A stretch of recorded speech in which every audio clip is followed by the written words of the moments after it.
তিপ্রামাথার উচ্ছৃঙ্খল বাহিনীদের দ্বারা আক্রান্ত এক বিজেপি কর্মীর পরিবার। ঘটনাটি ঘটে খোয়াই তুলাশিখর এলাকায়।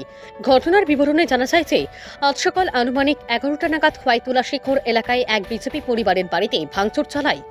তখন বিজেপি কর্মীর ভাইকে পেয়ে উচ্ছৃঙ্খল বাহিনীরা দা দিয়ে এলো পাথারি আঘাত করতে থাকে এবং তখন সে পালিয়ে গিয়ে জঙ্গলের মধ্যে লুকিয়ে প্রাণে বাঁচার চেষ্টা করে।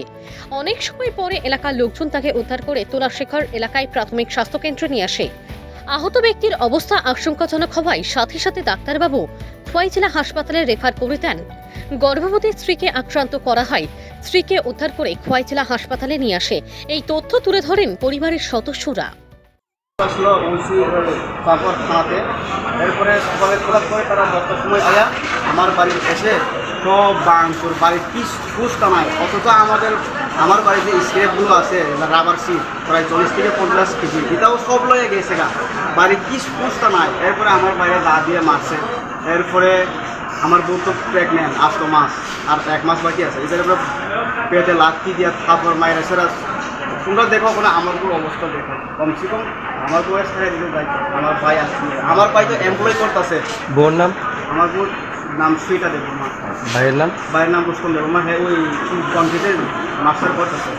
আর মারছে কে কে? মার্চে ত্রিপুরা মতো মার্চে এখানে যে তারা যে আমাদের যে এলাকা তারা যে ব্লক প্রেসিডেন্ট অফিস দেবো না, তাই নিয়ে নিজস্ব গাড়ি দেখছে, তাই নিজস্ব আছে সামনে যারা মারছে তারা লগে না, তারা থেকে একটু দূরে সামনে আছে।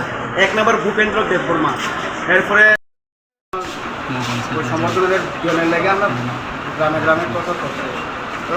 প্রচার করার পরে আমি বাড়ির যে সময় আইতেছে, বাড়ি ফিরবার সময় যাবো তিপ্রামা তারা মদ খাইয়া আমরা খোলা পাইনি। আমার লগে যারা আছে আমার খোলা পাইনে মারছে। তারা যে ওই সাইকেল চেন দিয়ে মারছে, বোতল দিয়ে বিয়ার বোতল দিয়ে মারছে।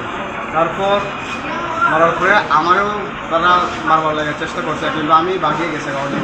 একজনের করে আমি ঢুকিয়ে গেছে। আমাদের এলাকার লোক কম, তারা আমাদের এলাকার ত্রিপুরার মতো এখন লোক কম, তারা কিন্তু লিডারশিপ লোক আছে থাকে, তারা মারছে। এরপরে আছে তারা কী করছে, সারা আশ্রাম বাড়ি থেকে লোক আনছে। সারা আশ্রাম বাড়ির লোক আনিয়ে এইসব করছে। আমার বাড়ি তোমরা বুঝতা নাই। এই ঘটনায় পুলিশ প্রশাসনের কি ভূমিকা? পুলিশ প্রশাসন আছে, কিন্তু আমি পুলিশ আওয়ার পরে আমি বাড়ি আইসে আওয়ার পরে আমার পুলিশ গাইয়ে দেয় এই এফআই সামলদের বর্মা, তুমি এত বাড়াবাড়ি কথা বলে কি লেখা রাজেন্দ্র রিয়া, তারা আমার উপর বিশ্বাস নাই, তারা আমার উপর তারা গ্রেপ্তার করতে চায়, তারা আমার হুমকি দেয় তুমি এইসব বাড়াবাড়ি খরচ কি লেখা। তা পুলিশের দায়িত্ব থাকে তো না, যে সময় বাড়ি সকাল থেকে রানিং দিক আছে, এর সামনে এই ঘটনা করছে। এফআই সামলদের বর্মার সামনে এই ঘটনা করতেছে, কারণ এই কিছু রিয়াকশন নাই। একদিন না, বিগত ওই 23 থেকে বা 2022 থেকে এই কাম্পার ওসি মানে থানাতে